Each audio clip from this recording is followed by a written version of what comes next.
अस्सलाम वालेकुम फ्रेंड, मैं याज़ अहमद वेलकम करता हूं आपको अपने यूट्यूब चैनल ग्रीन फ्यूचर में। तो आज मैं बताने लगा हूं कि विंटर के अंदर ज़्यादा ही विंटर है, क्योंकि विंटर के अंदर प्लेटी फ़िश जो है उसका जो पाउंड है उसकी प्रोग्रेस क्या है, उसकी ब्रीडिंग लेवल क्या चल रही है, आया कि वो बढ़ भी रही हैं या कम तो नहीं होने लगी हैं, या ठंड का उनके ऊपर क्या असर है और किस तरीके से हम उसको सेव कर सकते हैं। ये तो मैं काफ़ी वीडियोज़ में बता चुका हूँ, मगर अभी फिर मैं आपको दोहरा दूँगा कि किस तरीके से करते हैं। तो सबसे पहले यही बता देता हूँ कि कवर किस तरीके से करना है। रात में मतलब असर के बाद और मगरिब से पहले मैं इसको कवर कर देता हूँ। कवर किस तरह करता हूँ कि मैं इसका 90% हिस्सा जो है वो उस पर ग्लास रख देता हूँ, शीशा रख देता हूँ, जिससे ये कवर हो जाता है। बकिया हिस्सा जो बचता है उसके ऊपर पैनाफ्लेक्स रख देता हूँ, और वो शीशा जो है वो मुकम्मल इस पर रखा ही रहता है, भले दिन हो या रात हो, बिकॉज उसके अंदर से ट्रांसपेरेंट है तो जाहिर है कि धूप जो है वो उसमें से आर पार जा सकती है। धूप ना भी निकले तो रोशनी जो है वो उससे क्रॉस हो जाती है, और वो अंदर जो है वो ह्यूमिडिटी को बरकरार रखता है, जिसकी वजह से थोड़ा सा पानी जो है वो कम ठंडा होता है बनिस्बत ऐसे ओपन रहने की। क्योंकि ओपन रहेगा तो क्योंकि प्लांट्स लगे हुए हैं सब तरफ, तो बहुत ही ज़्यादा पानी जो है वो ठंडा हो जाएगा। हालांकि क्योंकि ये मछलियाँ यहीं की पैदावार है, इसी में ये पैदा हुई हैं और इसी में बढ़ रही हैं, तो इसीलिए इनको असर नहीं पड़ता। ठंडे और गर्म दोनों मौसम में ये अपने आप को एडजस्ट कर ही लेते हैं। अल्हम्दुलिल्लाह मेरे पास अभी तक कोई ऐसी शिकायत या कंप्लेन नहीं आई है, बल्कि मैंने कुछ ऐसी वीडियोज़ भी देखी हैं, आई थिंक शायद वो जापान की थी, जिसके अंदर इस तरह ही पाउंड बने हुए हैं, और जब वो सुबह आके देखते हैं तो उसके ऊपर एक बर्फ़ की जो है वो लेयर होती है, और फिर वो उस लेयर को तोड़ते हैं तो अंदर मछलियाँ जो है वो स्विम कर रही होती हैं। तो आप अंदाज़ा कर सकते हैं कि वो कितना ठंडा होगा और वहाँ का टेम्परेचर क्या जा रहा होगा। हालांकि यहाँ का आज का टेम्परेचर जो है वो 18 है, यहाँ पर 18 जो है वो सेंटीग्रेड जो है वो अभी शो हो रहा है।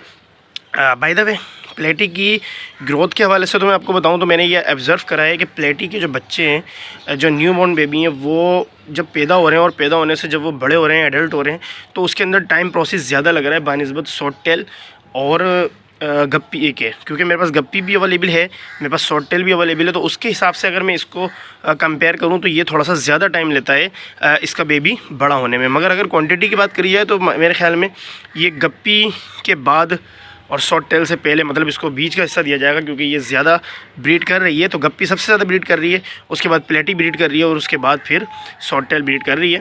तो सर्दी है क्योंकि पानी भी ठंडा है काफ़ी। मैं आपको करीब से दिखाता हूँ।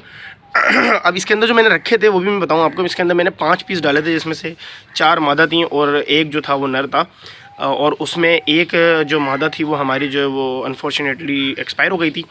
तो हमारे पास फिर उसके बाद जो है वो 3 मादा बची थी और एक नर बचा था, और जिनको मैंने कुछ ही टाइम के बाद, जब हमारे पास फर्स्ट ब्रीड आ गई थी, तो मैंने उनको यहाँ से निकाल लिया था और नीचे शिफ्ट कर दिया था, ताकि ये हमारे पास नो प्रॉफिट नो लॉस पे पाउंड हमारा बच जाए, और हमें सही मानों में अंदाज़ा हो सके कि हमने इसके अंदर कितनी मेहनत करी है और हमने इसमें से क्या हासिल करा।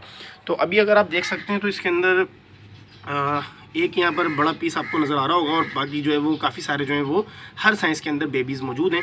इसी तरीके से मैं कैमरा हल्के हल्के आगे लेके जाऊँगा, आप देख सकते हैं बिल्कुल लाल लाल स्पॉट्स जो हैं ये सारे बेबीज़ हैं, और हर साइज़ में ये अवेलेबल हैं। और अगर इस तरफ देखेंगे तो यहाँ पर कुछ बड़े पीस भी हमारे पास अवेलेबल हैं, 1 2 3 पीस हमारे पास जो है वो एडल्ट हैं, बाकी 1 2 सेमी एडल्ट हैं, बाकी जो है वो बिल्कुल छोटे छोटे बेबीज़ हैं।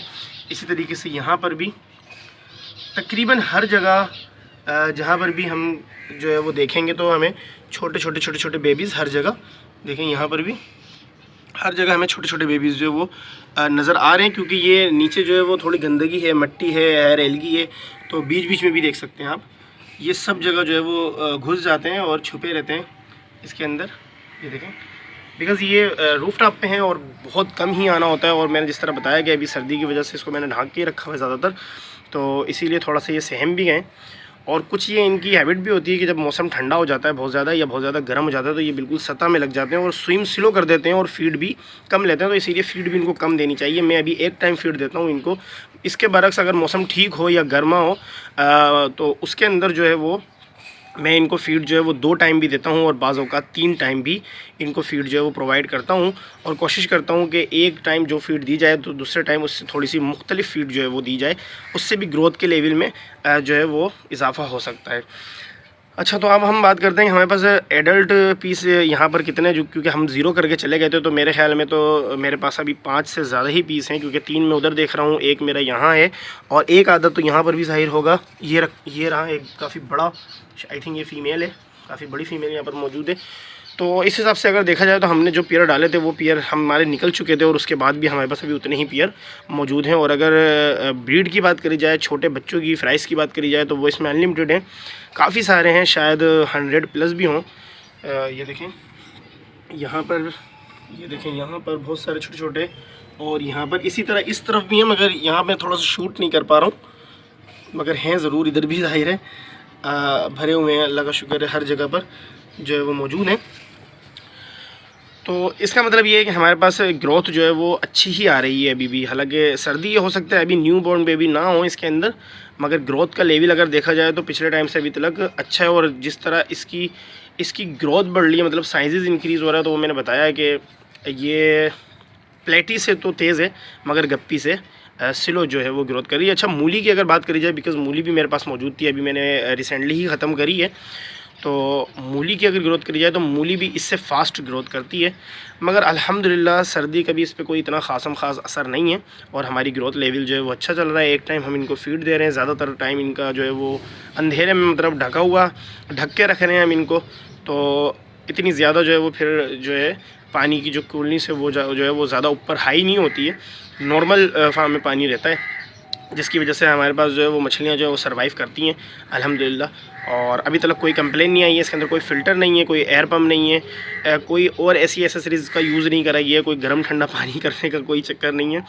तो उसके बावजूद भी अल्हम्दुलिल्लाह अच्छा, अल्माइन लीव भी मैं नहीं डालता इसके अंदर थोड़ी सी देख रहे हैं ये डक वीड गिरी हुई है, बस इसके अलावा इसमें कुछ भी नहीं है। और हाँ, साइडों में पौधे वगैरह लगे हुए हैं, और नेचुरल माहौल है, दिन होता है तो यहाँ दिन हो जाता है, रात होती है तो यहाँ रात हो जाती है। और अल्हम्दुलिल्लाह हमारे पास प्रोग्रेस जो है वो बहुत अच्छी चल रही है मेरे नज़दीक, तो मुझे समझ में आ रहा है कि ये प्रोग्रेस हमारी अच्छी है। तो इसी के साथ मुझे दीजिए इजाज़त, इंशाल्लाह हाज़िर होंगे नेक्स्ट वीडियो में। अपना बहुत सारा ख्याल रखिएगा, अल्लाह हाफिज़।